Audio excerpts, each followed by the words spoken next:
Okay, so doing the angle of the video a little bit differently because to be completely honest, I forgot my phone holder. So I can't really set up my phone the way I would like. So I just have to hold it. That means my wrist is probably going to be hurting by the time this is over. Um, Also doing this later in the day because I had a doctor's appointment at about at about 11:30. And once I was done with the appointment, I could have went ahead and done this, and then I just got distracted doing other stuff. And as you can tell by the coughing and my voice sounding a little bit off, I am kind of sick. It's been since Sunday, maybe Saturday. It was particularly bad yesterday and the day before. Just a lot of congestion in the nose, a lot of coughing, sneezing. Like my ears are really stuffed. They need to pop. Like headache, feeling feverish. Had a sore throat too. Has not been fun. I've been managing, I'm getting through it. I worked yesterday. I'm gonna work tomorrow. I might I might be coughing through it, but I plan on trying to work tomorrow. But it hasn't exactly been pleasant. Like I said, I've been getting through it, and it's been a bit slow. But there has been some stuff that I've done. So let's start with something today that was really important to me. The Fatal Frame 2 demo. So I've played Fatal Frame 2 before. I've played the original game, and I loved it. Thought it was great. Genuinely on its own merits. My favorite thing about Fatal Frame 2, without question, is what I have dubbed the Minakami Shuffle. Because if you mash the run button in that game, Mio has like 3 different animations depending on like where in her run animation you were mashing the run button. And she will just like glide and moonwalk across the map. And it's so silly that it makes me happy. It's just one of those dumb little things that I can't get enough of. But normally, when I find a Minakami Shuffle in a game, it's like, yeah, you've got like this weird hitch when your character is moving, and it's fun, and it's goofy, but that's it. Like, it slows you down, so it's fun for a bit, and then you just, like, play seriously, and then mess around for a bit, and then play seriously. Here, no, like, you're maintaining your run speed, but almost like you're skipping the frames of your run. Like, you are moving so fast, it's actually, like, good tech to get through the game. And I have been, like, looking forward to it, but also dreading playing the demos. Like, this is the first thing I'm gonna do. Because it does not matter how good the game looks. It does not matter how good the game plays. It doesn't matter if they kept, like, the endings from the remake or if it's just the original endings. I care about one thing and one thing only. How good is that shuffle? I mean, it's technically there. You can do it, but it's not good. Like, me personally, something I have noticed is games that have, like, a dedicated face button or, like, a trigger button dedicated to running tend to have better shuffles than games where it's, like, press the control stick. Those tend to be really bad. Shout out to Pragmata, which has, like, an all-time great Minakami shuffle, but it's one that uses the control stick. But the 2-make does use the control stick to run rather than the face button. So while I was able to get, like, a bit of a hitch going, which was fun, it was not the, like, weirdly smooth glide from the original game. So unfortunately, the Minakami Shuffle does not live up to its name in the remake. And it's sad, and I'm devastated. Other stuff. Just some Octopath progress update. I have done the penultimate chapters for Throne and Casti. I did Cass's a little bit ago. I'm gonna do Aggie's next. And I think after that is My nickname for Partitions, I've just been calling him the party bus. So I'm like right about to say, like, I'm going to do the party bus next. It's like, I should explain what I mean by that. But he should be next. And then I think there's like 2 to 3 characters. They're all like level 37. Or sorry, Oswald, like I call him Ozzy, but half the time I specifically will call him Ozzy and Trix. And it just makes me giggle every time. But he, in terms of levels, I think is next. And then it's Ocho and Temenos. And then Hikari, I think, is the last one. And then I should be caught up. And then at that point, it should just be doing final chapters. So we're making progress. Pokemon, I still have not done my Gen 5 tier list video, and it's one of those things for the past few days. I was, like, kind of last week, I was like, okay, it's Friday, like, I could do it today, and then I didn't. I'm like, I'll do it tomorrow, and then the next day, I'm like, I could do it, and then, yeah, whatever, and then Sunday, I'm like, well, I'm working today, and now I'm done with my shit. I don't particularly want to. And then, got sick, so it didn't really happen. So, oops. But I hope to get around to it at some point. Excuse me. I think Pokopia came out today, and apparently the game is great. It's like the best reviewed Pokemon game of all time. Like, I've been seeing memes, I've been seeing gameplay clips, both like, here's just some weird goofy shit that happened. Like, I'm playing like jump rope with a Bulbasaur's Vine Whip. Like, this is cute, I love this. And it's like, oh shoot, there's Ho-Oh. And then, oh, the lore drops. What? Like, this game is actually kind of wild and like really sad. Okay. It's super neat. It's also $70, so I'm like, I don't really want to play $70 for a genre of game I don't really play anyways, but it seems neat, and it seems that it's really good, so I'm glad that people are having fun with it.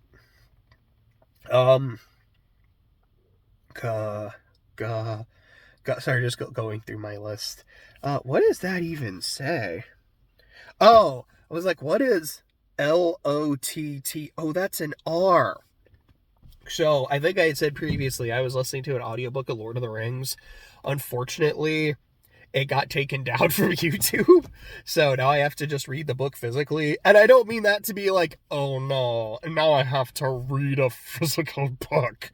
Oh, it's just, I should anyways, because I'm loving hearing Andy Serkis's narration. It's fantastic.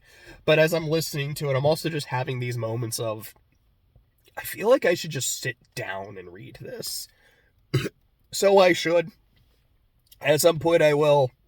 But I won't lie, being sick and like not having a whole lot of energy, I'm like, I don't really want to do anything right now. So I haven't actually started, reading. But where I left off was at the Prancing Pony, where like Frodo's met Strider, like the ring fell on his finger. Sorry, itchy. All that. So I'm near the end of the first half of Fellowship. I think I have 2, maybe 3 or so chapters to go. Orichalcum, haven't really done much in terms of writing. Book is currently having a promotion at Smashwords. I've posted about that. I posted about that a couple times. I'll probably put the link to it here in this video as well. That's kind of all there is to say about that. I've mentioned that I'm in Spiffbo. Yesterday was Wednesday, so there was an update from the blog that I was assigned to, but Orichalcum has not received an update one way or the other on that yet, so we'll see by next week. In terms of excuse me. So newest chapter that should be out tomorrow has been written. I still haven't sat down and given it a thorough once over yet. Again, I've been sick, haven't really had a chance to. I've pecked at it a little bit. So we'll see if I'm able to do that today. Excuse me, 'cause I've got some other stuff that I need to do today as well. I'm hopeful that I can get it done today. If not, I will probably just post the chapter just to make sure it's out. And then just kind of let everyone know that, like, I still have to do a once-over on this, so it might kind of get reposted later today or, like, on Saturday. But, like, it's gonna more or less be the same. There just might be some very small tweaks just to, make it sound a bit better to me. But here we go. And I've been looking at the next, like, 3 chapters just to be like, okay, I know what happens. And it's like, it's like around 80 pages or so. How can I, like, play around with some of this so I just genuinely think it flows better? Are there bits that I can cut, that I can combine, that I can move around? I've been playing around with it and working on some of the scenes, and I think I know the direction I'm going to go with them, and I'm looking forward to that, and I've started working on that a bit. So hopefully I, again, get, oh shit, I keep on schedule. I think the only other thing to talk about is Survivor, which I didn't watch yesterday because I was sick, but I was able to watch it this morning. I had a good time with the episode. It's kind of like I said last week, where I'm like, I'm just so happy with this cast. I kind of don't want anyone to get voted out. Like, I could just watch this as a sitcom. And Christian just epitomized that. Like, this dude in this one episode, like, he poops his pants and gives, like, a great confessional about it. He finds an idol. He has that shot of Joe in the hammock and Christian just, like, looking up at the hammock, and you, like, see his eyes through the stitching, and then gets up and starts rocking Joe in the hammock. And it was so funny. And then at Tribal, where he just, like, falls down to cause a distraction, and it works incredibly well because no one sees Devins plant a fake idol at Tribal, which is hilarious to me in its own way of just like, what are we doing? This is insane, and I love it. We get more of Rizzo being really lazy and annoying to his tribe, but they're also very endeared to him at the same time. We get, like, Genevieve and her crew being very suspicious that Aubrey has an idol, so they go through her bag, and she's got nothing. But then later on in the episode, Christian finds the boomerang idol and gives it to Aubrey, so what do you know? There ends up being something in her bag after the fact. We've got, all the tribes reacting to Kyle and his evacuation, and, Camilla is devastated because that was, like, her bestie. And then you've got Ozzy's like, man, like, as another competitor, like, I hate to see that. We all hate to see that. I'm going to be honest, man. Like, I thought I might get evacuated after just that first challenge. Like, my back was killing me. So, like, I know just how much we have to give out here. And I hate seeing someone go like that. And Jeff's like, hey, coach, you are in that same challenge with Ozzy. What do you have to say? So then coach has to make the whole moment about coach, and just the most him way possible. And it ends with coach being like, I want people to know that I am playing this game the way I've always played it, with honor and integrity. And Ozzy just nods like, you know what, coach? You're right. You are playing this the exact way you always have. And that's what shut him up. And it was like, that was honestly a perfect comeback by Ozzy. Just fantastic. What other notes do I really have from the episode? Oh, sorry. There's the whole, just kind of all the drama on the losing tribe. I don't remember tribe names except Vatu. Like, that's the one that stuck with me. What's the other? It's like Kella and, like, CeeLo, like CeeLo Green, but I might have those, like, completely wrong or slightly backwards. But there was this whole thing where Cirie was targeted last time because she's a liability, but also because she's really good at Survivor. And I didn't know who went home this episode, but I saw that Cirie was trending, and I'm like, oh no, are we gonna lose Cirie in the second episode? Oh, say it ain't so, brother. And then I'm like, oh, That's why Suri was trending. It's not because she went home. It's because she showed everyone this is why they should have voted her out immediately. Because she's really good at Survivor. And could just talk to people, be really disarming. Not just like, oh, she's super charming, but just can really plant ideas in your head and make you think that these are her ideas without it even being that difficult. And it was just like really, really good. And she's doing what she can to save Ozzy, but trying to be super low-key about it. Like, look, I mean, none of us know Savannah. None of us trust Savannah. Like, she came back. Everyone thinks she came back with something, and she didn't tell anyone what she came back with. So we all just think she's lying. And then Devin talks to her later and is like, hey, you know, like, for real, like, you didn't come back with anything? Nope, not at all. And, you know, Ozzy comes up to them and he's like, hey, you know, us three and Joe, because, like, I'm not going to pitch Suri because she's actually my ally. Let me try to do some other stuff to get other people into our fold. But, you know, like, the three of us and Joe, I think we can run this thing. And then Savannah's talking to Devins later, just kind of like, hey, you know, you and Joe are about to have a conversation. You want to talk to him about our whole alliance thing? And Devins is like, no, like, I don't want to do that because I don't actually want to be in an alliance with you. I'm probably going to vote you out next. But then Joe sees the two of them whispering, and it's just kind of like, hey, man, what were you guys whispering about? And Devins just fucking freezes like a deer in the headlights, like, spouts some bullshit that Joe doesn't buy for a second, and it's like, okay, man, so, like, I thought we were cool. I thought we were good. But then you're having a side conversation right in front of me. Makes me a little uneasy. So I ask you, what was that about? Expecting a seemingly normal response, whether I think it's genuine or not. And then you just feed me whatever you can. So now I know I can't trust you at all. So that's not great.